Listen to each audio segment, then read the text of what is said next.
ډیرو درنو او قدرمنو لیدونکو السلام علیکم ورحمت الله وبرکاتو. په اوس وخت کې تر ټولو مهمه موضوع د نړیوالو او کورنیو رسنیو تر ټولو ټاپ موضوع او د سر موضوع د افغانستان د اسلامي امارت او د امریکایي پلاوي ترمنځ د مذاکراتو موضوع ده چې ټولې رسنۍ ورباندې خبرې کوي. دا چې دا مذاکرات ولې ودرېدل په ناڅاپي توګه باندې او په دې مذاکراتو کې ډېر پاتې کېدلو کې ډېره ګټه چا ترلاسه کړله، د همدې موضوع او یو شمېر نورو موضوعاتو په اړه باندې موږ د افغانستان د اسلامي امارت د رهبري شورا او مذاکراتي ټیم غړي او د افغانستان د اسلامي امارت د مشرتابه دفتر مشر محترم مولوي امیر خان متقي صاحب سره مرکه کړې ده چې د مذاکراتو اړوند او یو شمېر د عامو خلکو هغو اندېښنو او سوالونو ته چې د افغانستان د اسلامي امارت د راتلونکي نظام په اړه لري هغو ته به ځوابونه وایي. محترم متقي صاحب ښه راغلاست. که تر هر څه مخکې راته ووایاست چې امریکایان ولې د مذاکراتو څخه په ناڅاپي توګه باندې نټه وکړه. بسم الله الرحمن الرحیم نحمده ونصلي على رسوله الكريم اما بعد. د تاسو د سوال په جواب کې باید وایم چې له امریکایي لوري سره د اسلامي امارت مذاکرات 10 میاشتې شاوخوا په ښه انداز کې روانو، د کامیابۍ په لور روانو. ټول هغه اختلافي موضوعات چې قابل بحث و په هغو باندې بحث وسو او د طرفینو په توافق باندې نتیجې ته ورسېدو. دا چې امریکایي لوري بیرته له مذاکراتو نه شاته سو، زه فکر کوم دا تر دوی پورې اړه لري چې دوی ولې شاته سو. خو د ما خپل برداشت دا ده چې په دې برخه کې د امریکا خپل داخلي مشکلات یا د دوی په خپل کور کې نه همغږي او یا د خپل ولس یا د خپلو خلکو یا د خپلو سیاسیونو یا د خپلو نظامیانو د یو طرف رایه په بل غالبه کېدل یا د آینده انتخاباتو په رابطه باندې داسې یو اقدام کول چې هغه یو څوک د ځان په ګټه وبولي. زه فکر کوم دا تر ډېره حده د امریکا داخلي موضوع په داخلي مشکلاتو پورې اړه لري، بل عامل یې ماته خاص په نظر نه راځي. او دا چې تا سوال وکړو چې په دې کې ګټه او تاوان د چا سو، زه فکر کوم تاوان ځکه د دوی ده چې د مذاکرې له میز نه بې دلیله شاته کېدل، نو چې څوک شاته سي ته باندې هغو تاوان ده. په دې سلسله کې د امریکا ډېر لوړ رتبه پلاوی تعین سوی و چې په هغه کې د سپینې ماڼۍ استازي وو، د CIA استازي وو، د پینټاګان استازي وو، د وزارت خارجه استازي وو، په هغه کې نظامي جنرالان وو، په هغه کې ډیپلوماتان وو او دوی به همزمان له مذاکراتو سره چې له موږ سره به یې کول، د سیمې هیوادو ته سفرونه لرل، روسیې ته سفرونه لرل، چین ته لرل، پاکستان ته لرل، ترکیه او اندونیزیا او نورو هیوادو سره، ازبکستان د ټولو سره دوی په جریان کې وو. یعنی دا ساحه ډیره پراخه رانیولې وه، اروپایي اتحادیه سره، د ناټو له غړو سره، د ټولو سره دوی په جریان کې وو.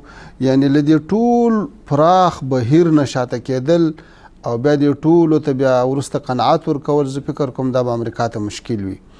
او د اسلامي امارت په رابطه باندې خو کوم نقصان یې ځکه نه بولو چې موږ پخوا په خپل دریځ ولاړو، اوس هم په هغه دریځ ولاړ یو، نه د چا ملامتي راته متوجه ده او نه یو داسې اقدام سوی ده چې په هغه کې دې دغه ګوته موږ ته ونیول شي چې دا سبب د دې شو چې مذاکرات دې ورباندې وځنډېږي.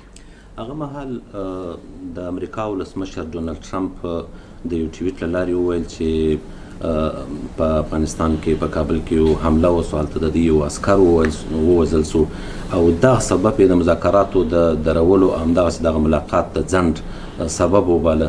دا خبره څومره معقوله معلومېږي؟ دا خو ځکه ډېره معقوله نه معلومېږي چې یو خو د موږ د دوی تر مابین 18 کاله کېږي چې جنګ جریان لري او هره ورځ همدا پیښې رامنځته کېږي او د امریکا د خپلو احصایو له مخې نه د دوی په زرګونو عسکر وژل سوي دي او په لسګونو زره په بېلابېلو ناروغیو اخته سوي دي یا په جنګ کې زخمیان سوي دي. نو دا د یوه عسکر وژل کېدل د دومره لویې پروسې د ځنډ سبب ګرځول دا معقوله نه ده. جنګ جریان درلود، اوربند نه و سوی، اوربند که کېدو یا یو په بل باندې حملې راکمېدې، دا به د توافقنامې له امضا نه وروسته کېدې. داسې په دې وخت کې هېڅ نه وه، توافقنامه لاسلیک سوې نه ده او هېڅ هوکړه سوې نه ده او جنگ د 800 کلونو جریان لري بیا یوه پیښه د دې سبب ګرځول دا ماته یو بې ځایه بهانه ښکارېږي. جناب متقي صاحب د امریکا د بهرنیو چارو وزیر تېره ورځ له رسنیو سره دا خبره وکړه چې که اسلامي امارت یو لړ داسې اقدامات ونه کړي چې هغه د ده په خبره د جنګ کې د جنګ شدت د کمولو په برخه کې هغه موږ ته خیانت بخښه نه وي، نو موږ نه یو تیار چې بیا دوی سره خبرې اترې ترسره کړو.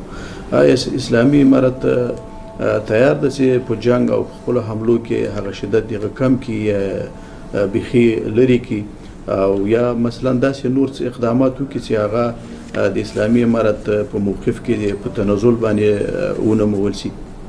اصلا د جنگ کمول یا یو په بل باندې حملې نه کول یا دا لویه مسأله حل کول خو دا مذاکرات دي چې دپاره جریان لري، دا ناستې ولاړې دي همدې دپاره دي. دغه شیان خو هلته رامنځته کېدای شي چې توافق وشي، دوی به د توافق تر امضا پورې صبر کړی وای. په توافقنامه کې هر څه راغلي وو چې دا قدم به اخیستل کېږي، بیا به دا کېږي، بیا به دا کېږي.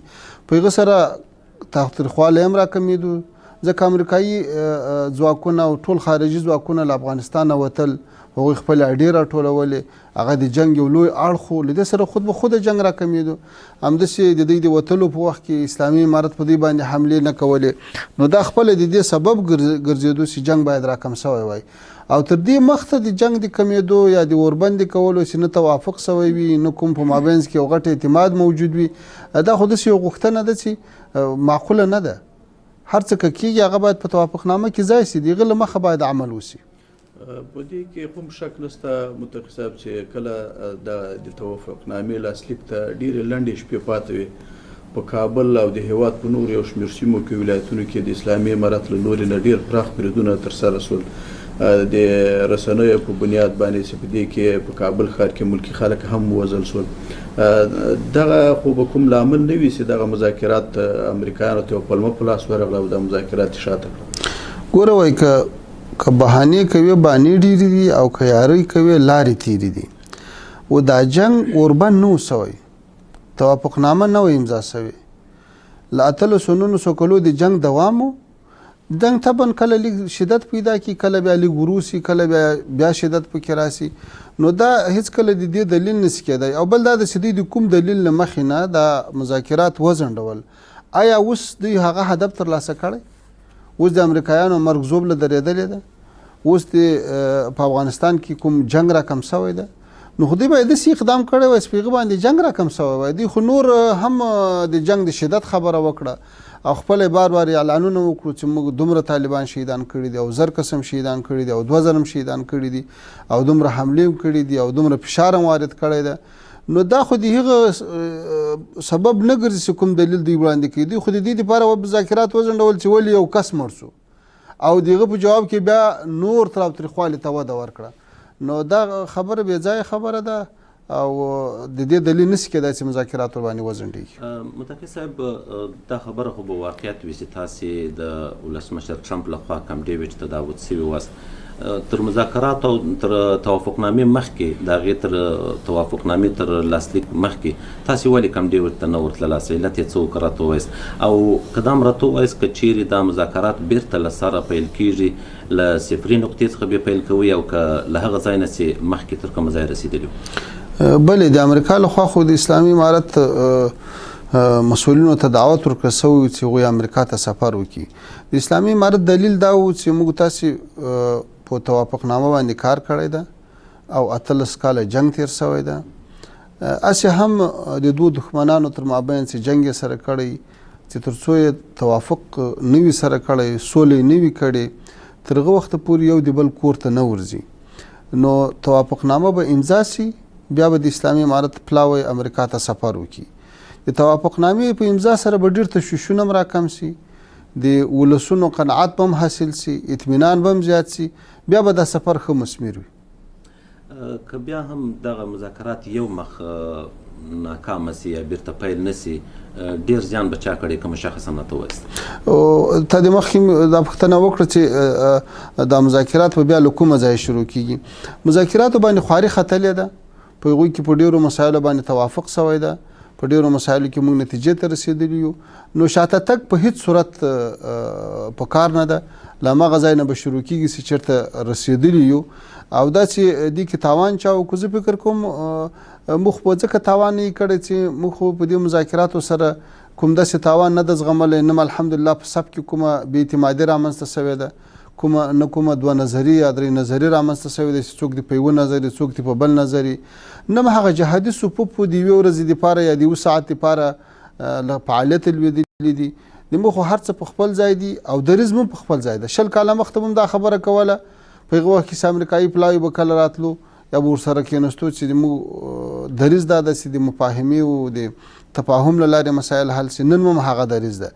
نو په هغه دریځ باندې ولاړ د موږ طرف ته کوم نقصان نشته. البته د دوی په طرف کې به په دوی باندې د اعتماد کموالی په نړیواله سطح زیات شي او دوی سره به دا دلیل ډېر کم وي چې دوی خپلو ملګرو ته او د نړۍ نورو هیوادو ته د سیمې هیوادو ته او بیرته حتی خپل ولس ته بیرته جواب ګوی وي.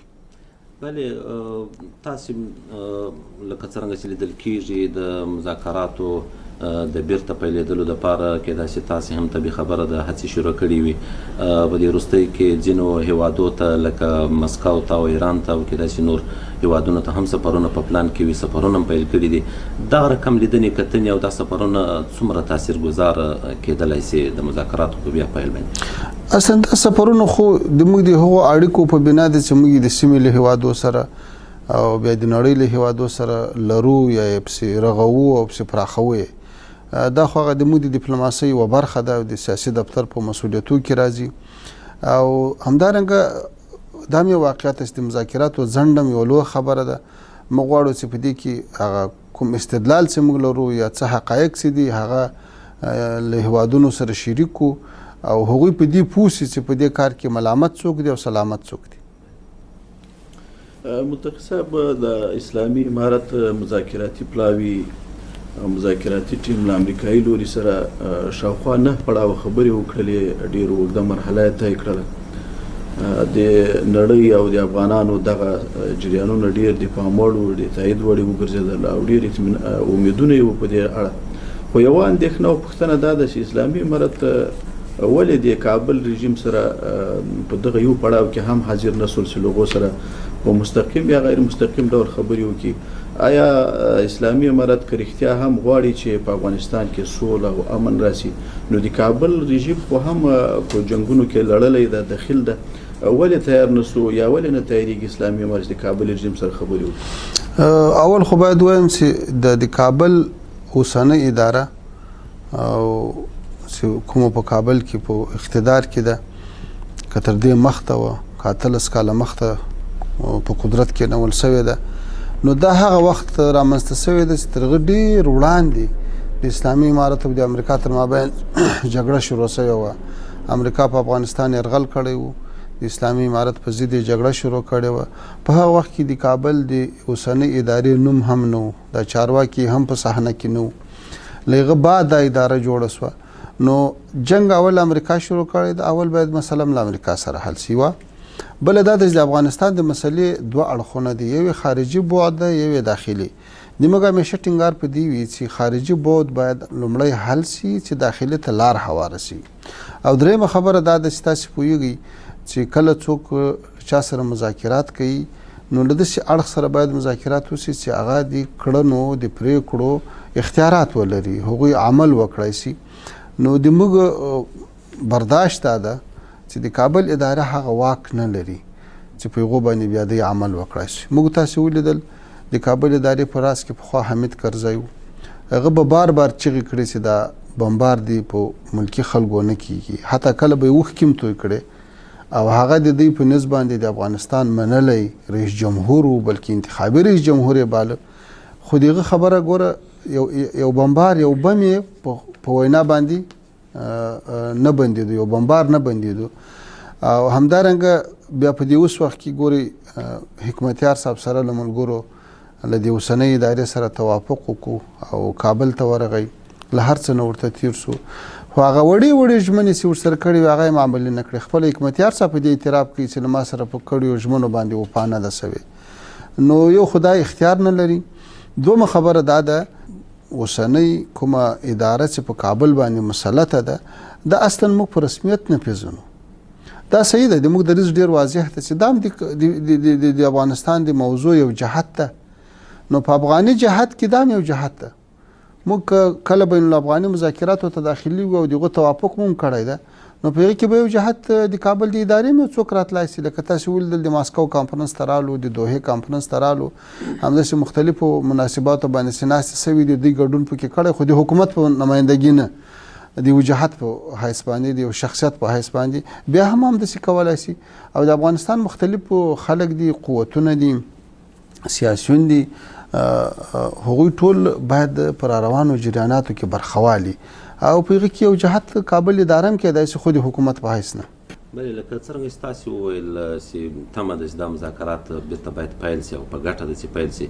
که چېرته دا مذاکرات بیا پیل کېږي او بین الافغاني مذاکراتو ته لار هواریږي، څونه تیاری لرئ؟ او که دا راته ووایست د کابل ادارې او د ځینو سیاسینو د مذاکراتي لیست کې چې کوم نومونه وو او پخوا تاسې نه وو منلي، په آینده کې به هم په خپل دریځ ولاړ یاست او که به هغه اشخاص ومنئ؟ د مذاکراتو د بیا پیل دپاره خو ځکه عقل دا تقاضا کوي او شرایط دا وایي چې باید شروع شي، ځکه مخکې چې امریکا په افغانستان باندې برید کاوه، خارجي ځواکونه افغانستان ته راتلل، نو بهانه یې په لاس کې اخیستې وه چې موږ د هغه چا په ضد جنګېږو چې په موږ باندې حمله کړې ده یا موږ ته تاوان رسېدلی ده. اوس په دې توافقنامه کې، په دې مذاکراتو کې دا ټول مسایل طی سو او د افغانستان خاورې نه دوی ته اطمینان حاصل سو او دوی تر اخري لحظې پورې په ټولو شیانو باندې قناعت وکړو.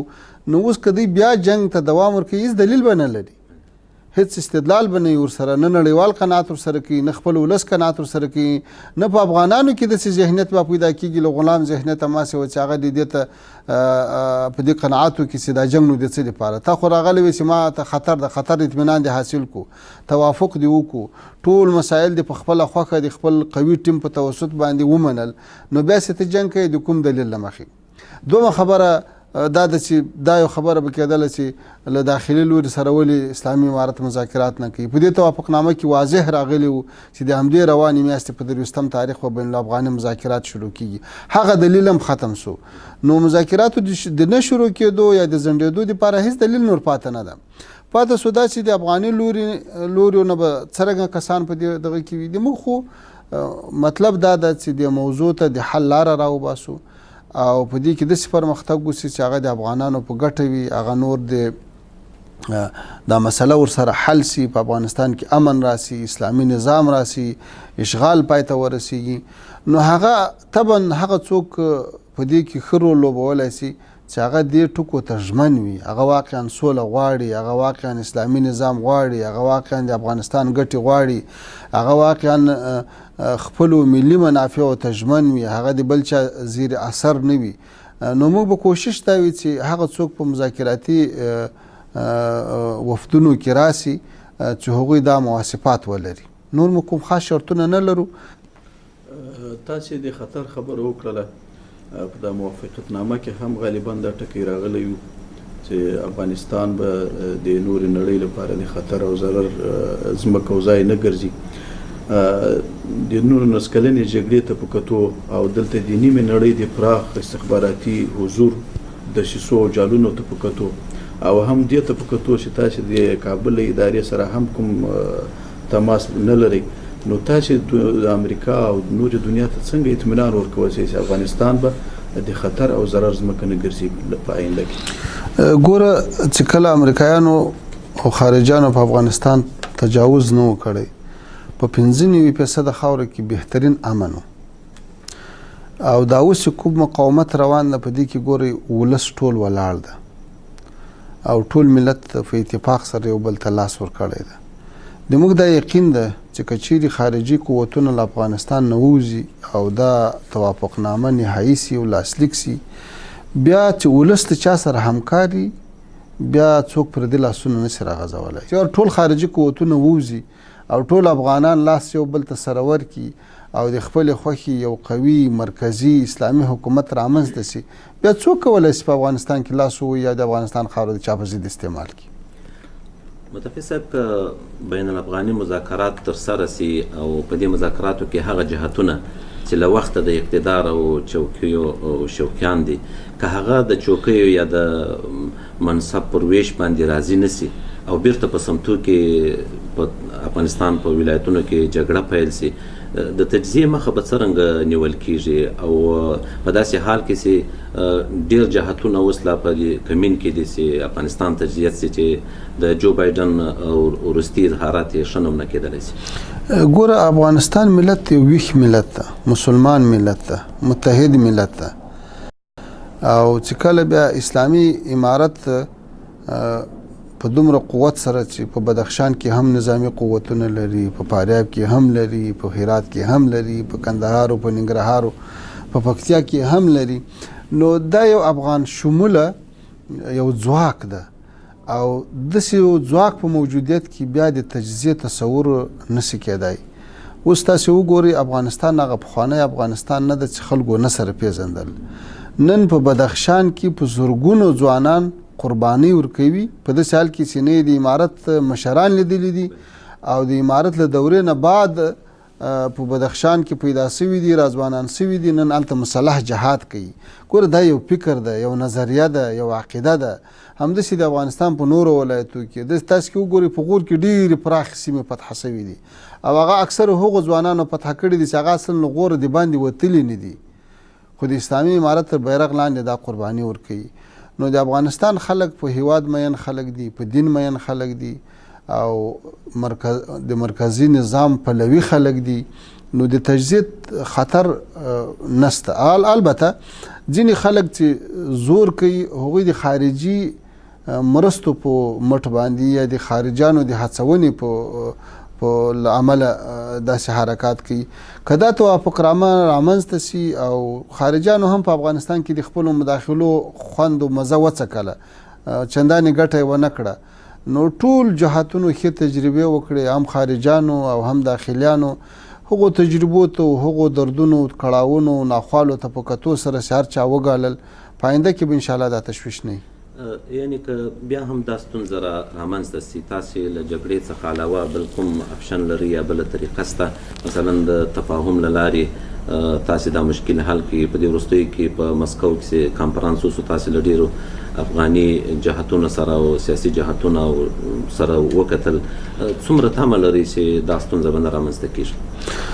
ګوره دا یو خبره ډېره واضح ده چې اسلامي امارت مجاهدین مسؤلین چې کوم مبارزه کوي دا یو شخصي عقده نه پالي، دا له چا سره شخصي بدۍ نه پالي، دا د یو لوی هدف لپاره ده چې هغه د افغانستان ازادي ده، د اشغال خاتمه ده، د اسلامي نظام حاکمیت ده. هغه موانع چې په دې مخکې دي او هغه له منځه ولاړ سي، بیا خو هېڅ د دې تصور نه پاتې کېږي چې بیا د څوک مخالفت وکړي، او که کوي هغه به د هغوی خلکو خپل مشکل ولي، هغه سره بیا ملت نه درېږي. متقي صاحب په کابل کې د ولسمشریزو ټاکنو لپاره هم ډیر په شدت باندې کمپاینونه شروع دي، روان دي، خو له بل اړخه د افغانانو غوښتنه او ارزو هغه سوله ده. ستاسو په نظر باندې څه فکر کوئ چې سوله یا د سولې موافقتنامه به ترسره شي او که به ټاکنې؟ یو خو زه له دې خبرې سره نه موافق چې کمپاینونه په شدت سره روان دي. که په شدت سره روان وي بیا به دوی د چوک د سر مزدوران په کریه خپلو جلسو ته نه راوستی. انتخاباتو کې ولس ګډون نه کوي، ځکه نه کوي چې تمه نه ورته لري، همهغه زړې څیرې دي، همهغه برنامې دي. په کداپر کې کړی ده چې مخکې ډاکټر اشرف غني خلکو ته وعدې ورکولې چې داسې به هوایي زمین خلاص کړم او داسې لوی لوی کارونه به وکړم.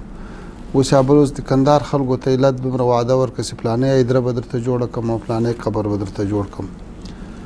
نو له دې نه خپله ولس پوهېږي چې دا خلک څه برنامه نه لري او کولی یې هم نشي. نو ولس نه له انتخاباتو سره دلچسپي لري او نه په انتخاباتو کې کوم بدلون ویني. تاسو وګورئ د افغانستان 400 ولسوالۍ دي، چېرته مو په ولسوالۍ کې اورېدلي دي چې کومه د انتخاباتو د کمپاین غونډه دې سوي؟ یوازې همدا د کابل د ښار هوټلونه دي یا دا د لوی جرګې خیمه ده چې کته و پورته کېږي، هماغه څیرې دي کې اوړي را اوړي. نو انتخابات د افغانستان هیڅ درد ځکه نشي دوا کولی چې بدلون نه لري، برنامه نه لري، ولس یې نه غواړي او یو پردی پدیده د ورباندې تپل سوې ده او ډېر کاندیدان د دې دپاره ولاړ دي چې شهرت حاصل کړي او یا په اخر کې له نورو سره معامله وکړي او د اقتدار دپاره یوه چوکۍ دوه چوکۍ خپلې کړي. نو نه د سولې دپاره ګټمن دي نه د افغانستان د آینده دپاره ګټمن دي او پاتې سو د سولې موضوع دا د ټولو افغانانو غوښتنه ده. ټول افغانان د اشغال خاتمه غواړي، اسلامي نظام غواړي او سرتاسري سوله غواړي او تر ټولو مهمه دا ده چې نظام په خواست نه چلیږي، په زاریو نه چلیږي، په اشر نه چلیږي، په ائتلافو نه چلیږي. افغانستان 40 کاله مختلفو ډلو ترمنځ جنګونه سوي دي، تنظیمونه جوړ سوي دي، د قومونو پخوانی جوړښت کې خراب سوی ده. دا یو مضبوط مرکزی نظام غواړي، دا یو قوي اداره غواړي، دا یو کلک عزم غواړي، دا یو داخلي برنامه غواړي، دا یو افغاني مفکوره غواړي. دا نه د پردیو په فرمایشاتو او نه د پردیو په وارداتي پروسو باندې چلیدای شي. نو افغانستان باید تر ټولو مخته د ټولو افغانانو په خوښه یو داسې قوي اسلامي مرکزي حکومت رامنځته کړي چې په هغه کې د خلکو ستونزې په نظر کې ونیول شي، په هغه کې خپل سرحدات وساتي، په هغه کې خلکو ته د ژوند حق ورکړي، په هغه کې خلکو ته د کاروبار او د تجارت او د مزدورۍ او د دهقانۍ سهولت برابر شي. اوس خو دهقان په پټي کې اوبه لګوي د شپې تیاري ولي، موټر هم په لارې باندې روان ده، اوړو غنمو تیل راخیستې دي په لارې باندې پاټکونه ورته اچولي دي او پوستې د هره پوسته جلا روپۍ ځینې اخلي. نو تر ټولو مهمه دا ده چې په افغانستان کې اول امن راسي، بیا له هغه وروسته د افغانانو په مشوره باندې هغه برنامې رامخته شي چې په هغو کې د ټولو افغانانو خیر. متقي صاحب که بیرته بیا د مذاکراتو موضوع ته راسو، د افغانستان د اسلامي امارت سرې کرښې څه دي؟ یعنی هغه څه دي چې په هیڅ وجه د افغانستان اسلامي امارت ترې تېرېدلی نه شي؟ ګوره دا به له خلکو سره دا ډېر اوږد سوال وي، ډېر لوی سوال وي، ډېر دروند سوال وي چې امارت به ډېر زیات شرطونه لري. اسلامي امارت ما درته وویل چې دا مبارزه د لوړو اهدافو دپاره ده. شخصي منافع، شخصي شرطونه، شخصي وړاندیزونه دا ته ډېر اعتبار نه ورکوي. د موږ ډېر ساده شرطونه دي چې د افغانستان د اشغال خاتمه او د قوي اسلامي نظام رامنځته کول، خلاص. د هغه په سوري کې بیا د هر چا ته حقوق رسیږي، د هر چا حق ورته رسیږي او ټول مسایل پکې حل کیږي. دا دوه خبرې دي او دا د ټول افغانانو اتفاقي خبرې دي، دا یوازې د اسلامي امارت د مشرانو خبرې نه دي. بلې محترم متقي صاحب، لکه د مرکې په پیل کې موږ خپلو لیدونکو ته وعده ورکړه چې د مذاکراتو د موضوع سره په څنګ کې به محترم متقي صاحب ځینو هغو اندېښنو او پوښتنو ته هم ځوابونه وایي چې د خلکو په ذهنونو کې اړیکې د سیمې له هیوادونو سره او له نورو نړیوالو هیوادونو سره له نړۍ سره اړیکې هم ډېرې مهمې دي. نړیوال روابط ستاسې او خصوصا له همسایه هیوادونو سره ستاسې روابط څرنګه دي؟ لکه تاسې چې وینئ، نړیوالې هم وینئ، هیوادوالې هم وینئ.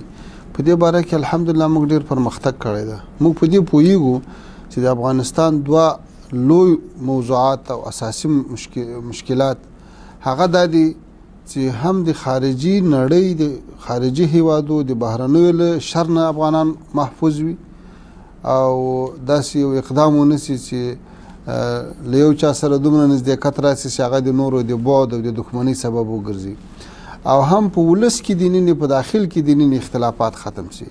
موږ دواړو اړخو ته توجه کړې ده. تاسې ګورئ د سیمې له هیوادو سره راشه درشه ډېره کړې ده، له ګاونډیو هیوادو سره هم راشه درشه ډېره کړې ده او اړیکې الحمدلله په لوړه سطح باندې جوړې سوي دي. تاسې وینئ چې اوس موږ د اسلامي امارت پلاوي په ډېره لوړه کچه باندې په ډېرو لویو هیوادو کې استقبالیږي، په ډېره لوړه سطح ملاقاتونه کوي او حتی دعوتونه هم له هغې خوا نه راځي. زموږ هم کوشش وي چې پلاوي ورسي. همداسې له هغه دښمن جهت سره هم کوشش روان کړی ده، له امریکا سره، د امریکا له ملګرو سره چې په ناټو په اتحاد دی کې کوم هیوادونه ورسره ګډ دي، له هغو سره، له ټولو سره په همدې هدف چې څنګه افغانستان د بهرنۍ نړۍ له ضرر نه وساتو او په دې کافي پرمختګ سوی. متقي صاحب، یو مهم انتقاد دا هم موجود ده چې اسلامي امارت له طالبانو او له علماو پرته د نورو اقشارو په راخپلولو کې پاتې راغلی ده. دا انتقاد څومره پر ځای ده او څرنګه خلک باور وکړي چې په راتلونکي نظام کې به تاسې نورو خلکو ته هم ونډه ورکړي؟ ګوره دا خو هر څه په عمل سره ثابتېږي. یو خو د امارت نظامی ځواک ده، هغه په داسې حال کې راپورته شو چې افغانستان په مختلفو تنظیمو باندې تقسیم شوی و، مختلفو قومندانانو واګې د قدرت په لاس کې اخیستې وي، حتی په یو ولسوالۍ کې به څو پاچاهۍ وي او کور په کور بدي وه، د قومونو تر مابین جنجالونه وو، د سیمو تر مابین، د ولایاتو تر مابین، د قومندانانو د تنظیمونو تر مابین. نو هغه وخت د اتحاد سمبول طالب و. طالب داسې یو څوک چې له چا سره جنګېدلی نه و، داخلي جنګونه یې نه و کړي، یوازې له کمونستانو او له روسانو سره جهاد کړی و. نو هغه اتفاق تر هر چا زیات په طالب باندې راتو او په عالم باندې راتو او په هغه وخت کې ښه نتیجه هم ورکړه او د هغه وخت ضرورت هم همدا و. خو بیا همدغه امارت و، همدغه د طالبانو اسلامي تحریک و چې بیا په امارت بدل شو چې کله اقتدار ته ورسېدو. مثلا زه یو مثال درته وایم، زه د تعلیم او تربیې وزیر وم، ما سره په تشکیل کې 15 بستونه و، په هغو کې 15,000 برحاله مامورین و چې په هغو کې استادان، معلمین او اداري پرسونل راتو. په دې 15,000 کې چې ډېرونو به 10,000 کسه طالبان یا علما او دیني علما، دا نور ټول د عصري علومو خاوندانو. همداسې که صحت عامې ته وګورو، د صحت عامې په هغه وخت کې 10,000 شاوخوا تشکیل و، په دې 10,000 کې که ډېرونو به 200 کسه ملایانو طالبان، هغه هم په داسې برخو کې چې داسې خو نه و چې هغوی هلته جراحي عملیات کول، هغوی د ډاکټرانو په ځای باندې ناست و، بلکې هغه د خدمت او د اکمالاتو او د سهولت برابرولو ځینې واګې په لاس کې وي. دا نور ټول هماغه کسانو، همداسې نور وزارتونه راواخه. زموږ په وخت کې په هغه وخت کې ګوره په لکاو مامورینو هغو ته موږ د هغه وخت باندې شرایطو ته په کتو سره معاشات ورکول او لغونه په هغه وخت کې کار اخیستی ده، یعنی په راتلونکي کې راځم نه بله. دا سوال اصلا یعنی په ټیټه کچه باندې یا د مامورینو په کچه واقعا هلته خلک و، نور خلک هم، خو په رأس کې یا په رهبري کې مثلا د کوم وزارت په رهبري کې یا په ریاست کې نور خلک ډېر کم لیدل کېدل. یعنی ما خو درته ویل چې دا خو د هغه وخت یوه اړتیا وه. اوس یې موږ له ټولو افغانانو سره د مذاکراتو دپاره لمن غوړولې ده او له هغوی سره ناستې ولاړې کوو او دا وایي چې د افغانستان راتلونکی باید د بین الافغاني تفاهم له لارې وټاکل سي او ټول ولسونه حق لري، ټول قشرونه حق لري. د افغانستان یوازې د یوې طبقې کور نه ده، نه یوازې د انجینر او د ډاکټر کور ده، نه یوازې د ملا او د طالب کور ده، نه یوازې د یو نظامي سړي کور ده، دا د ټولو افغانانو ګډ کور ده. هر څوک په خپل مسلک کې خدمت کولی سي، هر څوک په خپل ځای کې حق لري، د دې وطن سرمایه ور باندې لګول سوې ده، ټول برخو کې احتیاجات یو بل ته سره لرو او که داسې ونه کړو د افغانستان جوړېدای هم نسي، نو په راتلونکي کې به ټول افغانان تیرو تجربو ته په کتو سره او د افغانستان راتلونکي ته په کتو سره، د راتلونکي شیرازي او بیا رغونې ته په کتو سره ټول حق لري او ټول به خدای کول دی یو ښه قوي نظام تر سیوري لاندې په ډېره خوشحالۍ او په ډېره اطمینان سره خدمت کوي. یوه خبره، یو وضاحت که زه وکړم، کله کله دا انتقاد کیږي چې تاسې په امارت کې انحصار ډېر دی یا به په راتلونکي انحصار وي. زه وایم که دا اوسني نظام ته وکتل سي، دا د کابل اوسنۍ ادارې ته که وکتل سي، آیا په دې ټوله اداره کې یو جهادي شخصیت شته؟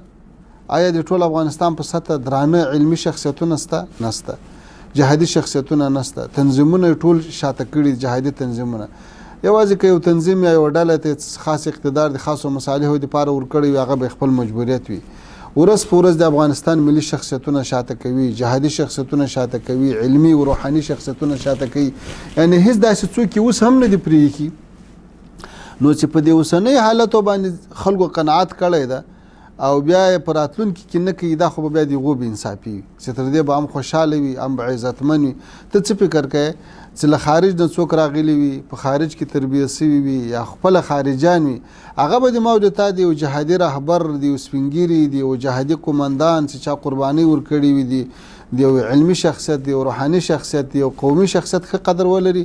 او که بې زه ته ولرو، که بیا دا مجاهدین ولري چې دغه ولس د 18 کاله نه بلکې د 40 کاله په خپله غېږ کې ځای ورکړی ده، په کور کې ساتلی دي، ډوډۍ یې ورکړې ده، اکمالات یې کړي دي، خپل اولادونه یې مسؤلینو ته په لاس ورکړي دي، سنګرو ته یې لېږلي دي. نو که به دا ډېر قدر ولري. زه فکر کوم چې په راتلونکي کې به دا ستونزه بالکل نه وي او په دې برخه کې الحمدلله ښه تدابیر نیول سوي دي، ښې مشورې سوي دي، ښه ستراتیژي جوړه سوې ده او ښه روابط جوړ سوي دي. په دې باندې اوس ډېر خلک قایل هم دي، په دې باندې اوس په داخل کې ولسونه، قومونه، مسلکي خلک، تعلیم یافته طبقه، هغه اوس ټول په دې پوهېږي چې یوازینی هغه څوک چې افغانستان متحد کولی سي او افغانستان سره راټولولی سي او ټول افغانانو ته حق ورکولی سي هغه به همدغه مجاهدین او له دوی هغه ملګري او تابع خلک وي او انشاءالله په راتلونکي کې به خدای کول داسې ستونزه نه وي. یوه بله پوښتنه متقي صاحب، څرنګه چې د اشغال ضد جهاد او مبارزې تقریبا د 19 کاله پوره کیږي، د اشغال په پیل کې ماشومان اوس ځوانان دي، له هغو سره هم د تشویش شته او ویره شته چې طالب راځي او د نن دور طالب به څرنګه وي، څوک به وي، څه پالیسي لري او چې راځي کوم نظام له ځان سره راوړي او د ځوانانو دپاره به څونه د کار زمینه مساعده کړي. دا تشویش شته ځکه چې د طالب ضد ډېر زیات منفي تبلیغات سوي دي. تاسې نننی یعنی د نن دور طالب څرنګه تعریفوي او خلکو دې څنګه ورپېژني چې طالب څوک؟ زه خو وایم دا تشویش یوازې له نویو ځوانانو سره نه ده، دا د ډاکټر زلمي خلیلزاد په څېر له سپینګیرو کسانو سره هم شته چې هغوی خپله اعتراف وکړي چې ما اشتباه کړې او طالبان مې سم نه وپېژندلي. اوس زه پوه شوم چې هغه له خپل وطن سره مینه لري او هغه د هېچا تر تاثیر نه دی لاندې. نو اوس خو تر ډېره حده ډېرو خلکو ته دا حقیقت واضح سوی ده او طالبان هغه د په ډېرو سیمو باندې کنټرول لري. اوس که تاسې ووینئ ډېرو ولایاتو کې تجاران، سرمایهداران، حتی تعلیم یافته خلک هغه د اسلامي امارت ساحو ته ځي، اول ته کار کوي او ژوند اختیاروي، کورونه هلته بیایي چې وایي هلته امن ده، هلته د موږ عزت شته، هلته د موږ وقار په ځای ده. او د طالبانو عمل او د مجاهدینو کړنو دا اوس هر څه ملت ته وروپېژندل او په راتلونکي کې به دا شی نور هم پراخ سي. اوس چې موږ تاسې ګرځو، له خلکو سره وینو، مجالس کوو، غونډې کوو، خلک وینو، نو حتی تاسې وګورئ اوس په کابل کې او په هرات کې او چیرته چیرته غونډې کیږي، نو هغه څوک چې له موږ سره مجالس کړي دي هغوی دریځ ډېر ښه وي، د موږ په حق کې ښه وي، د آینده په حق کې ښه وي، او هغه څوک چې په تیاره کې پاتې شوي دي د هغوی دریځ اوس هم په تیاره کې وي. نو په دې برخه کې کار هم سوی ده او نور کار به هم کیږي. په دې کې تاسې هم ډېر څه کولی شئ، فرهنګیان ملګري ډېر څه کار کولی شي چې د امارت هغه اصلي څېره دنیاوالو ته او هیوادوالو ته وروښیي او سیاسي برخه کې هم په دې کې ډېر کار کیدای شي چې د امارت استازي مختلفو هیوادو ته سفرونه کوي، بین الافغاني مذاکراتو ته ور روان دي او بین الافغاني کانفرنسو کې ګډون کوي. نو په دې ټولو برخو کې کار روان ده. امید شته چې دا تشویش به د خلکو رپسي، خو مهمه دا ده چې خلک د موږ عمل ته وګوري. په عمل کې تاسې وګورئ موږ د دښمن بندیان په جنګ کې نیسو، هغوی ته لباس هم ورکوو، په هغوی باندې علاج هم کوو، هغوی ته د لارې کرایه هم ورکوو، هغوی ته عفو هم کوو، سره له دې چې د موږ امکانات ډېر کم دي نسبت جانب مقابل ته او خطر هم زیات وي. په هوا کې تیاري ګرځي، په مځکه یې ټانګونه ګرځي، حتی هغه خپل بندیان هم بمباروي چې پیدا یې کړي چې وایي دا هسې له منځه ولاړ شي چې سبا بدنامي نه شي ورته. خو په داسې حالاتو کې تر اوسه د موږ په بندیخانه کې یو دښمن هم نه ده وژل سوی او د موږ یو بندي چې تر اوسه خلاص سوی دی د باندې شکایت نه ده کړی. نو چې له بندیانو سره دا چلند نو له عام ولس سره به ولې ښه چلند نه وي، له ملت سره به ولې ښه نه وي. یوه بله اندېښنه موجوده ده، خلکو سره دا سوال شته، ځینې جهتونه طالبان یوه خاص قوم ته منسوبوي، که چیرې طالبان اقتدار ته ورسیږي دغه ستونزه خو موجوده نه چې بیا به دوی له نورو اقشارو نورو قومونو سره تبعیضي چلند کوي. دې اندېښنې ته تاسې څه ځواب لرئ؟ افغانستان خو په ټولو ولایتونو جوړ افغانستان ده او د افغانستان قومونه په مختلفو ولایتو کې پراته دي او تقسیم دي. اوس دا جهاد ګوره په ټولو ولایاتو کې شته. څوک به دا ثابته کړي چې له کندهار یا له هلمند مجاهدین تللي او په بدخشان کې جنګېدلي. دا پروسه کال چې په جوزجان کې د داعش ډېره لویه فتنه وه، دا چا له بیخه وکړله؟ اسلامي امارت مشرتابه یو هدایت و د سیمې قومونو، هغه که د ازبک قوم مجاهدینو، که د تاجکو مجاهدینو، که د نورو قومو څومره قربانۍ ورکړې او هغه مشکل ټول حل کو. همداسې په بدخشان کې یو په بل پسې ولسوالۍ نیول کېږي او ساتل کېږي 5 کاله 4 کاله. دا خو د هغې سیمې مجاهدین دي. دا اوس تاسې ولیدې په تخار کې څو ولسوالۍ فتح شوې، په بغلان کې فتح شوې او په شمال کې فتوحات وسو، په مزار کې، په نورو ولایاتو کې. دا خو ټول د هغو سیمو مجاهدین دي. نو دا سوال اصلا راپورته کېدای نه شي. زموږ په رهبري شورا کې مشکلاتو کې مختلفو قومونو د سمتونو خلک شته او عملا په ټولو ولسوالیو کې اوس داسې ځای شته نه چې هلته د مجاهدین نه وي. او اوس هغه وخت نه ده چې د یوه ولایت د یوې سیمې مجاهدین به بل سیمې ته ځي. د همغه سیمې مجاهدین دي، همغه قومونه دي، همغه مخور خلک دي چې رامخته سوي دي او د جهاد بیرغ یې اوچت کړی ده. نو دا سوال نه پیدا کېږي، نه دا څوک کولی شي، ځکه هر څوک هر څه په سترګو ویني او د هر څه عمل ثابت کړو. متقي صاحب، تاسې د ډاکټر زلمي خلیلزاد خبره وکړله. شک نشته چې دغه د وروستي توضیحات د اسلامي امارت د حقانیت په اړه چې کومې خبرې وکړلې چې دا یو وطن دوست او د افغانستان د ګټو مصالحو باندې خواخوږی نظام او حرکت ده. همدارنګه د ډاکټر خلیلزاد په دغه خبرو باندې ښاغلي حکمتیار هم په دې وروستیو کې استناد وکړ چې زه دا اوس منمه چې طالبان او اسلامي امارت دې ته ضرورت نه لري چې هغه له بهر نه تمویل شي او هلته اړیې ولري. ستاسې له نظره آیا زلمي خلیلزاد د خپل دغه مذاکراتي پړاوونو د ګرمولو لپاره دا خبره وکړله او که حقایقو ته یې غاړه کېښوده؟ د خو د مذاکراتو تقریبا په دې وخت کې موږ موافقتنامه یا مسوده نهایي کړې وه. په دې وخت کې نور د دې شي ضرورت پاته نه و چې په هغه باندې د مذاکرات را ګرم سي او یا د پرمختګ کې راسي. هر څه نهایي سوي وو. زه فکر کوم دا د حقایقو په درک سره څه چې په سترګو ولیدل، څومره مباحثې چې وسوې، څومره مجالس چې وسو، له دې هر څه نه هر څه ورته واضح سو. ګورې هر څه پټېږي، حقیقت نه پټېږي. یو څوک چې دوامداره یو څه محسوس کړي وویني نو هغه ژبه خو د زړه ترجماني کوي. څه چې په زړه کې تېرېږي، څه چې په دماغ کې تېرېږي، هماغه تر ژبه په خوله راوځي او ژبه یې وایي. نو زه فکر کوم چې دا د حقیقت په درک کولو سره هر څوک اخر څوک پاتې دی هغه به هم دې ته مجبوره کېږي، ځکه حقیقت پټېږي نه او په دې به اعتراف کوي انشاءالله. او یو بله خبره، د کابل رژیم او نړیوالې ډېره ګرمه تاویل تېرو 18 کلونو راهیسې چې د موږ ډېره یو مهمه لاسته راوړنه هغه په افغانستان کې د بیان او مطبوعاتو ازادي وه. نو که اسلامي امارت بیرته واک ته راستنیږي او قدرت اخلي، دغه د بیان ازادي او د مطبوعاتو کوم روان جریان چې ده، اسلامي امارت په دوی باندې محدودیتونه ولګوي، دوی به په دغه روان مسیر سره روان دي پرېږدي. د دوی اندېښنو ته تاسې څه جواب؟ د بیان د ازادۍ په رابطه باندې یو د بیان هغه ازادي وي چې هغه د اشخاصو د ولسونو سپکاوی پکې راځي او یا د اسلام د مقدس دین له اساساتو اصولو سره ټکر وي. نو هغه خو افغان ولس هم نه غواړي، د زغملو هم نه دي. او یو د بیان هغه مشروع ازادي ده، هغه خو اوس هم موږ زغملې ده. دا د 18 کاله تاسې وینئ چې چېرته هم داسې نه ده پېښه سوې چې دا دومره رسنۍ دي، حتی تقریبا د 10,000 نه زیات کسان اوس په رسنیو کې کار کوي. داسې چاته د امارت لخوا تاوان نه ده رسېدلی چې هغوی د هغه خپله وظیفه په داسې شکل ادا کړي چې جاسوسي دې نه یې کړي.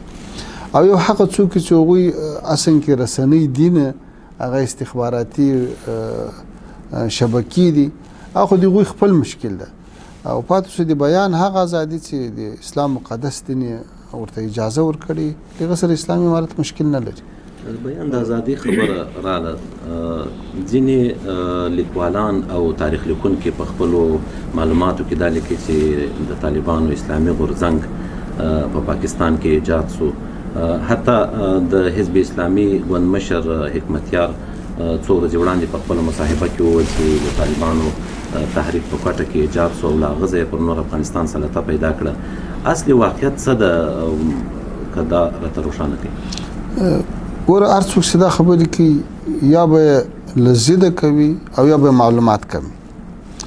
حقیقت دا ده چې د افغانستان د طالبانو اسلامي تحریک چې پیل سو نو په راس کې امیر المؤمنین ملا محمد عمر مجاهد رحمه الله یا لږ سر نور ملګري وو لکه محترم ملا برادر اخوند یا نور مشران، دا خلک ټول په داخل کې وو. دې خلکو چېرته د جهاد په دوره کې که کله زخمي سوی او د تداوي دپاره ګاونډي هېواد ته تللی هغه ځان ته خبره ده، نور یې ژوند و، زندګي و، جهاد و، مدرسه و، سبق و، کور و، کلی دا ټول په داخل کې وو. او هر څوک په دې خبر دی چې دا تحریک په کندهار کې د میوند ولسوالۍ دی سنگ حصار له سیمې نه شروع سو. ملا صاحب هلته مدرسه لرله، همالته د پاټکیانو په ضد باندې فعالیت شروع کو. ګورې په دې سلسله کې دغه وخت جهادي قومندانانو نومونه یادېږي د میوند د ولسوالۍ چې له اسلامي امارت سره مرسته وکړه او بیا دا کار شروع سو. بیا له هغه طرف نه راتو چې بیا د کندهار ښار ته څنډو ته راورسېدو، ډنډ ولسوالۍ ته راورسېدو. له هغه بعد تقریبا 3 میاشتې یا څه باندې 3 میاشتې دا تحریک په هغو سیمو کې و، ډېرې پراخې سیمې هلته تر کنټرول لاندې راوستې. بیا له هغه ځای نه تشکیل وکړو د بولدک ولسوالۍ ته، چې بیا بولدک ولسوالۍ په هغه تشکیل په نتیجه کې ونیول سوه. له هغه بعد بیا د کندهار ښار پسې ونیول سو. نو دا تحریک له داخل نه شروع سوی و، په داخل کې فعالیت کوو او د هغو ناخواله په ضد شروع سوی و چې هغه په داخل کې جریان درلود. داسې څوک د کوټې خبرې کوي یا د نور چا خبرې کوي، یو ثبوت دې پیش کړي چې یوه غونډه په کوټه کې سوې ده، یوه غونډه په پېښور کې سوې ده. د ملا صاحب او د هغه د ملګرو وجود دې څوک ثابت کړي چې په هغه وخت کې چا په پاکستان کې حتی یو دید لیدلی وي. د هغه وخت د عالي شورا چې کوم ملګري وو، هغه وخت قومندانان چې دا ټول د وطن خلک وو، په وطن کې اوسېدل. نو دا خبره څوک کوي چې د تحریک له پاکستان نه شروع سوی یا پاکستان کې جوړ سوی، دا خلک نه ثبوت لري نه دلیل لري، یا خو له دې وجې دا خبرې کوي چې معلومات یې ډېر کمزوري دي، او یا یې قصدن کوي دې دپاره چې خپلو خلکو ته یو انګیزه ورکړي، یو غلط فکر ورکړي، بل رقم یې د امارت په ضد باندې ذهن نشي ور جوړولی. په حقیقت کې دا خلک له ځان سره هیڅ استدلال او هیڅ ثبوت نه لري. متقي صاحب، دغه خلک چې تاسو وویل چې دا خبرې یا د عقدې له مخې نه یا د عدم معلوماتو له مخې نه کوي، دغه پوښتنې او دغه اندېښنې خو اوس هم موجودې دي. دغه لیکوالانو د اسلامي امارت مخالفینو د خلک په دې باندې بار بار د الزامونه لګوي چې اوس هم د ګاونډي هېواد له لورې نه مداخله روانه ده، اسلامي امارت تمویل، تجهیز او ملاتړ هملته کېږي، د پاکستان په ښارونو کې کېږي. ګوره دا خبره یو وخت په مذاکراتي مجلس کې راپورته سوله، امریکایي ټیم لخوا دا تور ولګول شو چې تاسو سره پاکستان مرستې کوي. نو موږ هغوی ته په جواب کې وویل چې ګوره ته خو د دنیا هغه تر ټولو د پرمختللې ټکنالوژي دعوه کوي او ته وایې چې زه په مځکه 2 انچه شی وینم. د افغانستان سرحدات باندې په ټولو باندې تا تیاری ګرځي، فضا له تا سره ده، رادار له تا سره ده، هر ځای د کیمرې لګولې دي، بالونونه دي لګولې دي. نو دا ولې دا مداخلت ته په سترګو نه وینې، ولې بیا مخه نه نیسې چې امکانات هم لري. بله خبره دا ده چې که دا مداخله خبره دا جنګ دا جهاد یوازې په کونړو په ننګرهار کې وای، په خوستو په پکتیا کې وای، یا په زابلو په کندهار کې وای، خو یو دلیل و ځکه له پاکستان سره سرحد لري. اوس خو د جهاد قوي جبهات په مرکزي ولایاتو کې دي، په شمالي ولایاتو کې دي، په د جنوبي غرب په حوزه کې دي. تاسو وګورئ په فاریاب ته له کومې لارې نه څوک لاړ شي، کندوزو، بغلانو، مزار ته له کومې لارې نه ولاړ شي. آیا دا امکان لري چې د پاکستان له طرفه ورکړل سوي وسایل، وسلې، مهمات دا د په سالنګ ور واوړي، یا د دا په غوربند ور واوړي، یا د دا په بادغیس باندې تیر سي، دا څومره ولایتونو باندې مزل وکړي؟ ګورې دا شان حقیقت نه لري. ګورې په دې تیرو 800 کلو کې په زرهاو نه بلکې په لکاو افغانان دوی بندیان کړو، چاپې پې ووالې، مابسونه یې ځینې ډک کړو، بیرته خلاص کړو، بیا یې بندیان کړو. دا اوس په زرهاو کسان له دوی سره بندیان دي. تر اوسه پورې دوی نه یوه جوپه، نه یوه ډله، حتی یو شخص یې ونه نیو چې هغه دنیا ته ښکاره کړي چې دغه د له پاکستان راغلی و، پاکستانی سړی و او دلته یې جنګ کوه او دغه د موجود و. یا داسې یو ثبوت دوی پیش کړي چې دغه وسلې یا دغه مهمات یا دغه څه له پاکستانه رالو، چې یو څوک په دې 18 کال کې ثبوت نسي پیښولی، یوه نښه نسي پیښولی. بیا ته څه فکر کوې چې یوې خوا ته امریکا وي، د امریکا قوت وي، د ناټو قوت ورسره ملګری وي، تر 40 هیوادو زیات ورسره وي، په داخل کې 3-4 لکه داخلي کسان په وسلو سنبال کړي، اربکیان جلاوي، استخبارات جلاوي د اردو په نامه، د پولیسو په نامه. آیا د پاکستان له دې ټولې نړۍ سره دا جنګ کولی شي؟ داسې ولس نه وي، داسې چریکي جنګونه نه وي، داسې یوه انګېزه نه وي، داسې نظریه نه وي څوک په ځان پورې بمونه تړي، څوک ځان ورته اچوي. دا ګورې د یو فکر له مخې نه دا مبارزه روانه ده. مشکل دا ده چې جانب مقابل ته د جنګ فکر نشته، د جنګ انګېزه نشته ورسره، د جنګ دپاره استدلال نشته ورسره چې دوی خپل جنګیالي ته قناعت ورباندې ورکړي. نه د اسلام په نامه قناعت ورکولی شي ځکه خو دوی د اسلام په ضد ولاړ دي، له هغه چا سره ملګري دي چې هغه د اسلام دښمنان دي. نه د وطن او د ملت په باره کې فکر ورکولی شي ځکه وطن ته خو دوی خارجان راوستي، دوی اډې ورکړي، دوی د هغو لخوا اکمالېږي، دوی هغوی ته وایي چې تاسې پاتې شئ، دوی هغوی ته نه د ملت د دفاع خبره کولی شي ځکه خو دوی دي چې په ملت چاپې وي، خارجانو ته وایي چې تاسې ډېر بمبار وکړئ، تاسې ډېر عملیات ترسره کوي. نو بل فکر ورته پاته نه ده ځکه دې خبرې ته ډېره وده ورکوي. بله خبره ده ګورئ 25 کاله شاوخوا د امارت شروع کیږي، تر دا اوسه پورې کوم هغه حرکت یا کوم هغه کار ده چې امارت یې کړی وي هغه د افغانستان په زیان وي او د پاکستان ګټې د لحاظ شوي وي. دا بېله خبره ده چې د امارت ځینې کارونه نه تنها پاکستان ته بلکې ټوله ګاونډیانو ته بلکې ټولې دنیا ته په ګټه و چې هغه امن و. د امن فایده دا وه چې د ګاونډیانو کې به تر امارت مخته خلکو غلاوې وکړې، قتلونه به وکړو، هغه به افغانستان ته به موټر راوتښته او افغانستان ته به قاتل راوتښته. د امارت په وخت کې هغه نسوای راتلی. نو دا یوه ګټه ټولو ګاونډیانو ته ورسېده، پاکستان ته هم ورسېده. داسې یو عمل چې هغه د افغانستان د اسلامي او ملي منافعو په ضد شوی وي خو د ګاونډیانو په ګټه د تمام شوی، داسې عمل د څوک راوښي نو چې نه څوک ثبوت لري نه داسې یو دغه. زه ټول هغه خلکو ته که دا د ما خبره اوري چې په دې خبره باندې ذهن پوخ کړی دی، د یو څو دقیقو دپاره له ځان سره دا فکر وکړي چې موږ کوم ثبوت لرو. داسې په پاکستان کې 5 میلیونه شاوخوا مهاجرین وو، د هجرت د یارو، په هغو کې علما مو، طالبان مو، مجاهدین مو، او دا ټول خلک وو. او دا اوس دا تور لګېږي چې له هغو نه به م یو څوک راغلي امارت ته، له هغو افغانانو نه، نو دا خو بې ځایه تور ده. اوس که چیرې د امارت ځینې مشران په پاکستان کې لیدل سوي وي یا نیول سوي وي یا هجرت ورکړی، ته ماته داسې یو قیادت راوښیه په افغانستان کې چې هغوی دي په د دنیا په یو ملک کې وخت نه تیر کړی. آیا تر دا امارت مخته د حامد کرزی چیرته و؟ د اشرف غني چیرته و؟ تر دې ورمخته که راسو د دیو جهادي تنظیمو رهبران چیرته و؟ د اتو اهل تشیع تنظیمو رهبران چیرته و؟